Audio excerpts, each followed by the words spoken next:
Hey guys, this is Benny Fox 007 coming at you with another video.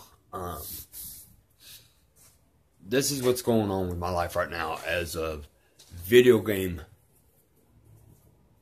status. I've been playing PSP emulator on my Amazon Kindle Fire for about the last week. I've been playing Harry Potter and the Goblet of Fire on the PSP emulator. I've been playing Harry Potter and the Order of Phoenix, and I'm still on both of the games right now. I just completed the Triwizard task on the Order of the Phoenix. Oh, what am I saying? Goblet of Fire. I'm sorry, Goblet of Fire. Triwizard Tournament is Goblet of Fire. Gonna have to forgive me, you guys. I'm not all there. Honestly, the last couple months, my mind has been going downhill. I don't know what it is. I don't know if my maturity level is going down because of my learning disability. I don't know what it is. Maybe because I'm stuck in my parents' house doing nothing and me being told that I'm not allowed to go out and work. So I don't know what it is, you guys. I feel like I'm going downhill mentally, and I feel my mental capacity is declining. So you're going to have to forgive me if I slur my words or if I don't speak too clearly. I do apologize. But yeah, Goblet of Fire, I'm on the herbology level right now. I've completed the Triwizard task, the Fiery Dragon. I've completed Defense Against Dark Arts. I've completed Mad-Eye Moody challenges, the first two of them. I think the first one is the dead bugs. We have to use Apple Force on the dead bugs. You have to destroy 10 of them in the quickest time, and you can either get a Triwizard Shield or beans or whatever. And I've completed the Levitation challenge or the Legardium Leviosa challenge. And there's another challenge which has not been unlocked. So I've not gotten there, but Moody's challenges I've completed. I did Defense Against Dark Arts, Triwizard Task 1, the Fiery Dragon. I had a very hard time beating the time on that, but I did. I did Hogwarts Exterior, Defense Against Dark Arts lesson number 2, and I did the Forbidden Forest, and now I'm on herbology now, and that's for that game. And then, excuse me, I'm also playing the other Harry Potter game, Harry Potter and the Order of Phoenix. That game is not necessarily done in levels. It's done as tasks. You have to go throughout the map and complete various tasks from other students and teachers and all of that. I've done the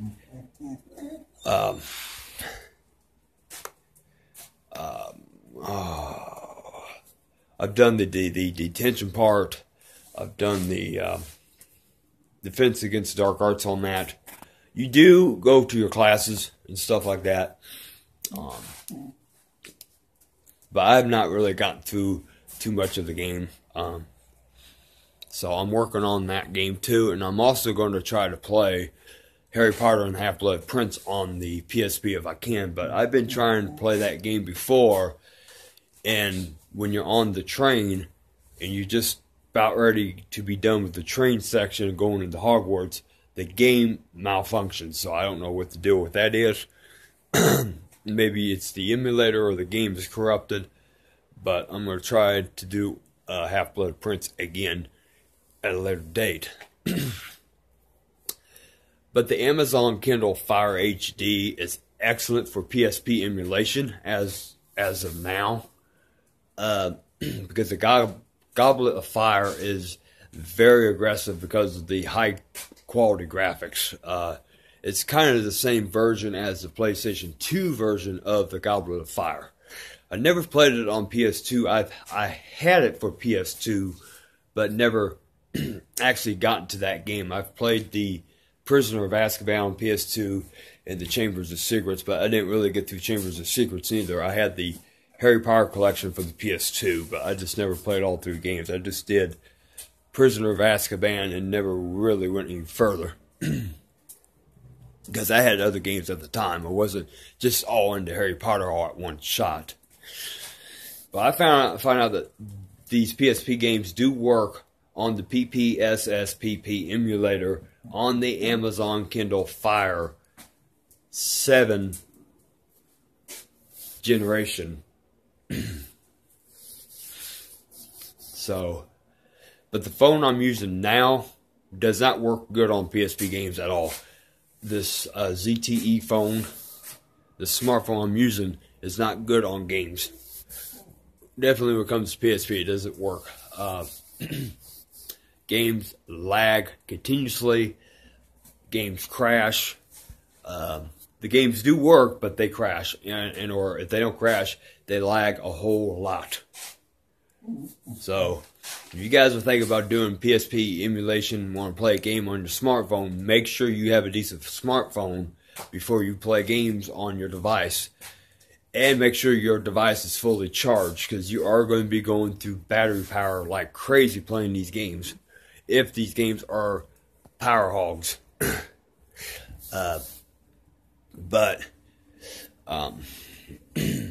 And also the PSX emulator works, or the ESPX emulator does work on here. I've played Harry Potter and the Sorcerer's Stone, or Philosopher's Stone, however you want to say it, on the Amazon Kindle Fire HD 7th generation.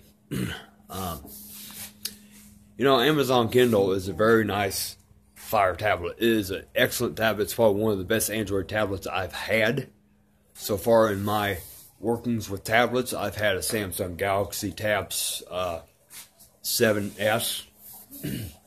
I've had Nextbook 8 Aries. I've had a Nextbook 7. I've went through 3 tablets, and so far the 4th tablet, which is the one I've got now, Amazon Kindle Fire, is so far the best. Even though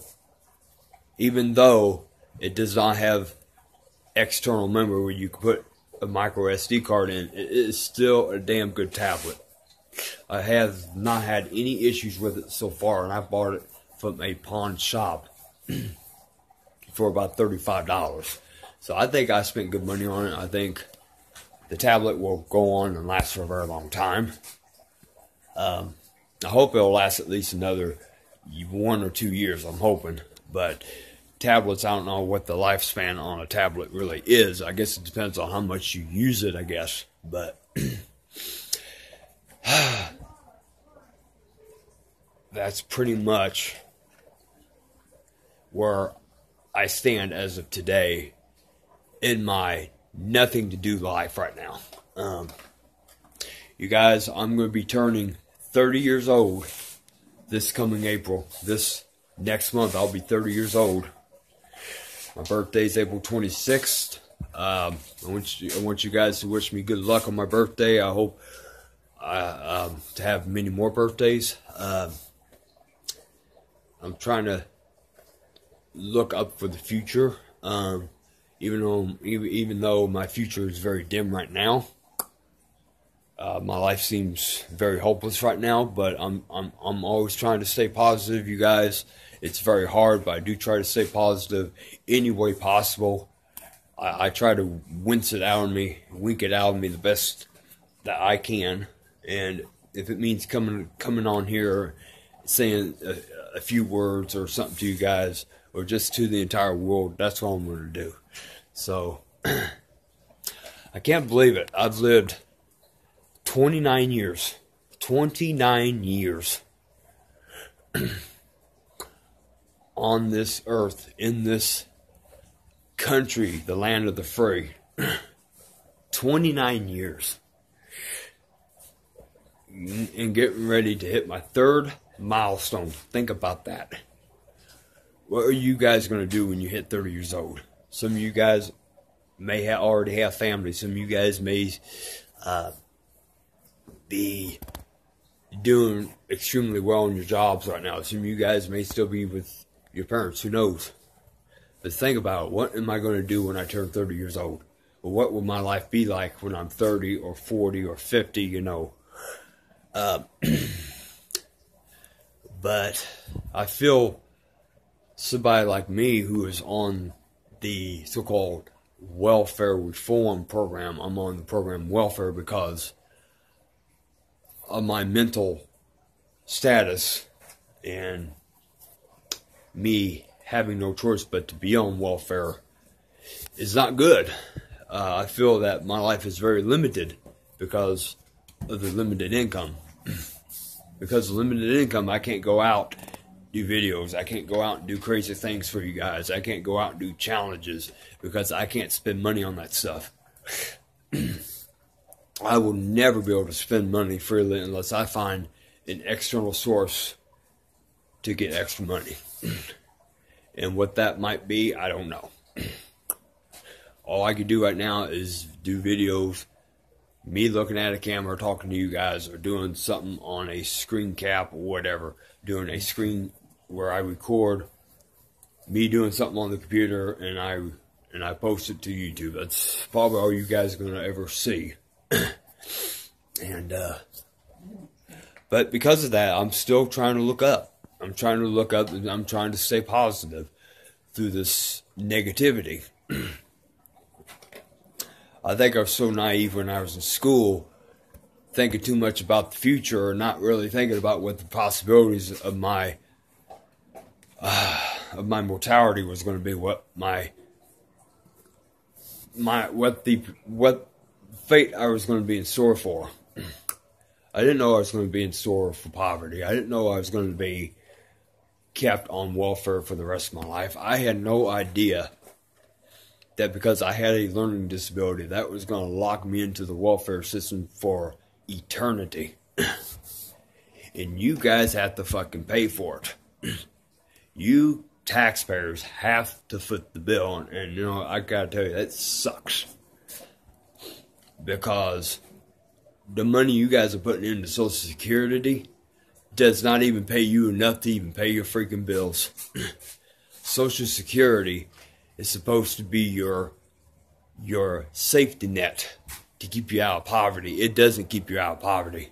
It puts you into poverty. You have to go out and get payday loans and pay high rate interest, 300% finance charge on some of these loans. I think pawn shops charge 276% finance charge. Or they call it extension. You borrow $50, it's a $13 interest charge. You have to pay on top of that money you borrowed. It's not.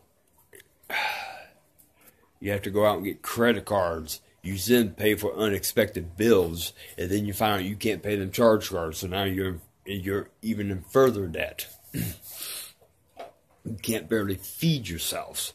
So this money that's coming out of your guys' paycheck,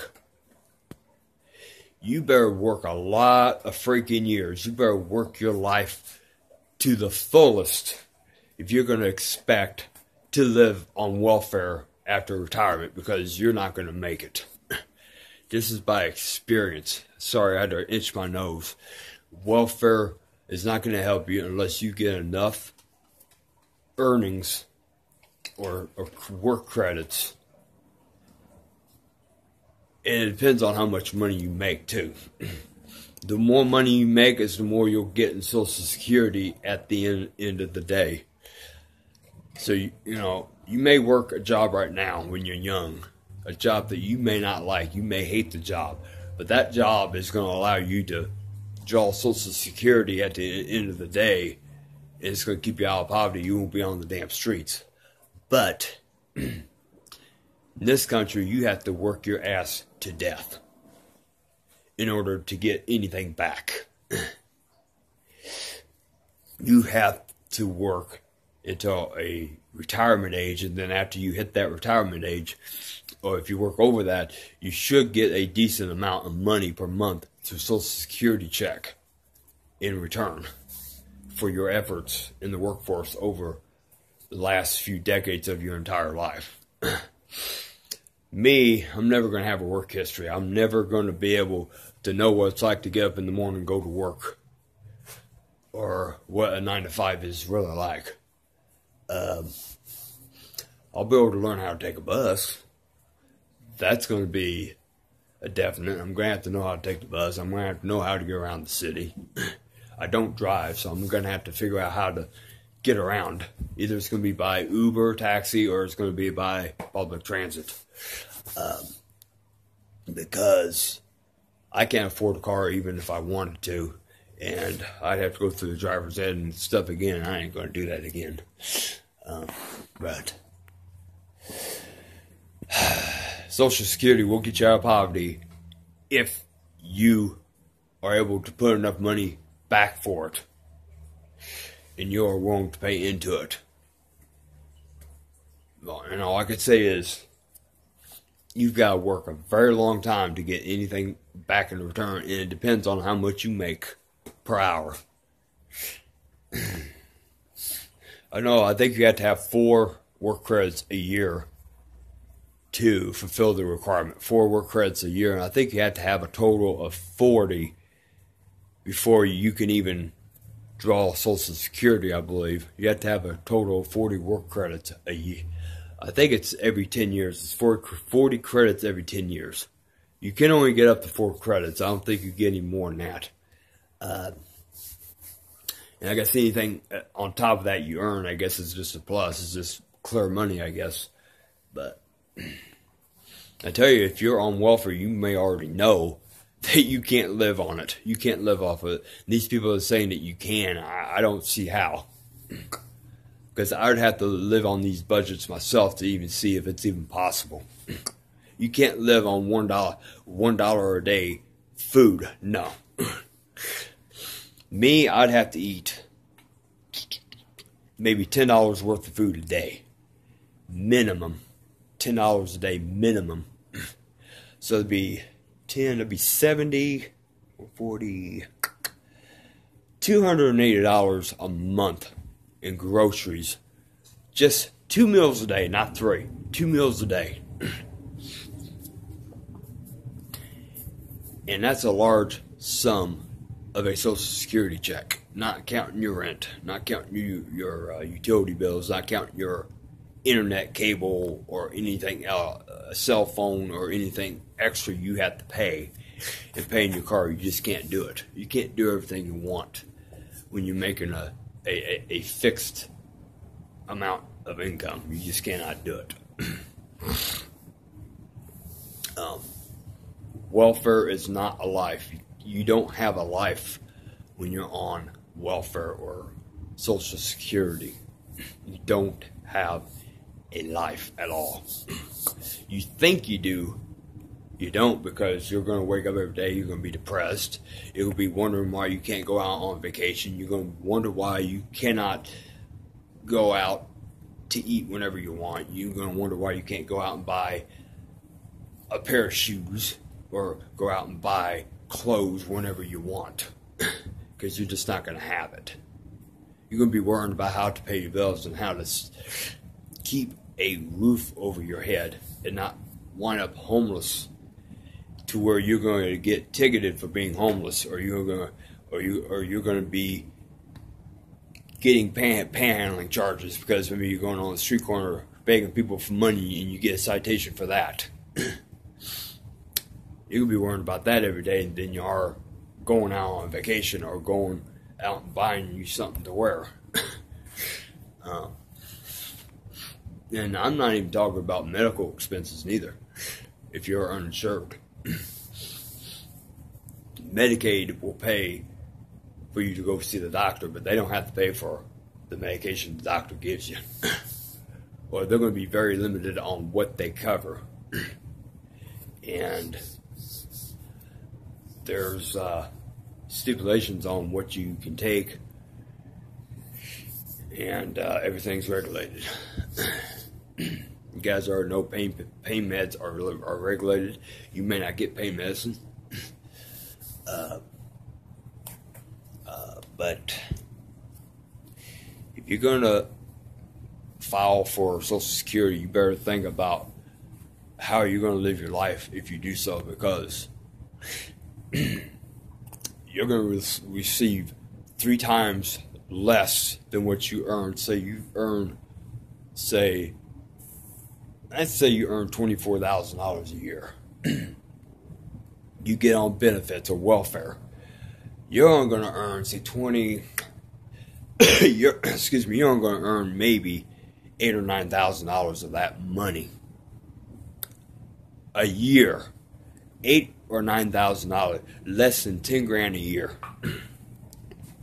You are going to make on welfare. That ain't even enough to pay 1 year's rent in a $1,000 a month condominium.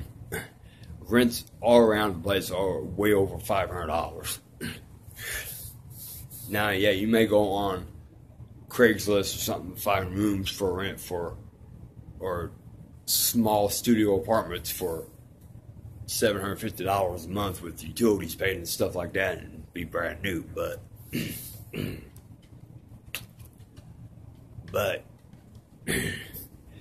you cannot pay rent on Social Security. Okay, enough talk about Social Security or my life on welfare. Enough talk about welfare. So far, my life is doing good. I'm still here, and I'm doing actually fantastically well. I'm just on here telling you guys the truth like I always do. Nothing will ever change about that. You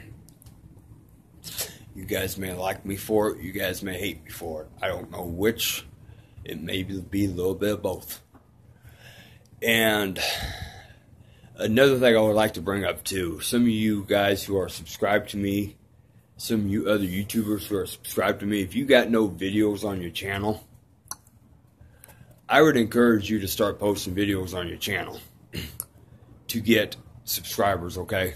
Because I don't want to be subscribed to somebody that doesn't have any videos, because I'm kind of thinking people who subscribe to me because they want to watch my content. They want to see what I have to offer on my channel. But to have people come on, now you guys may have reasons for doing it. Maybe you just ain't started doing any videos. Maybe you don't want to do videos, but you just want to subscribe to my channel just to see what you want to learn from me. That's fine. But if you're going to get any type of a fan base or any following or subscribers, you need to start putting videos on your channels.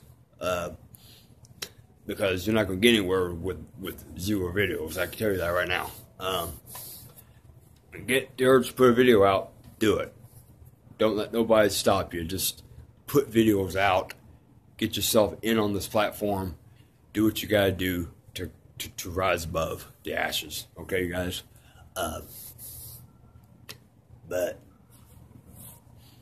when I see a subscriber that has 0 videos, I'm a little leery of this person that is subscribed, because I'm wondering, maybe he's subscribing to me to get, my followers on his channel also, or leeching or whatever. Because believe me, I've done it, and I've lost subscribers doing that. It's called sub for sub. It's where you subscribe to a YouTuber to get subs. And I think I'd done that on this channel at the very beginning, until I finally watched a video about sub for sub. It's not a good thing. Excuse me, because you're not putting the work in to get subscribers. You have to literally do your own videos, upload them regularly or every so often, and then you get viewers to come in, and depending on how many views, some of them views may turn into subscribers, and then you can start building up a fan base or a following. I don't have enough people to really say I have fans, but I got over 100 subscribers, so I'm happy for that. I'm not even for sure what my subscriber count is. I need to actually check it after I do this video, but last time I checked, I think I had 128 subscribers, I think. It may have went down, may have went up right now, I don't know, but I want to thank you guys very much for subscribing to my channel. But I want to wish you guys the very best. Thank you for watching this video. Got any questions, comments, or concern, post it in the comment section down below. Again, these videos are going to be listed by today's date. I'm not going to put a title on these videos anymore. I'll put a description on about the video in the description box, but these tablets and phones don't want to type the title in the way I want it to be kept on there. So simplest form is putting it like a diary. You know, you put the day's date and you start writing your diary. That's how I'm going to do it. It's going to be a video diary going up on my channel. So each time I do a video, it's going to have the day's date on there, so you guys can just view it that way. And again, wish you guys the very best. Be safe out there and have a good week and good night.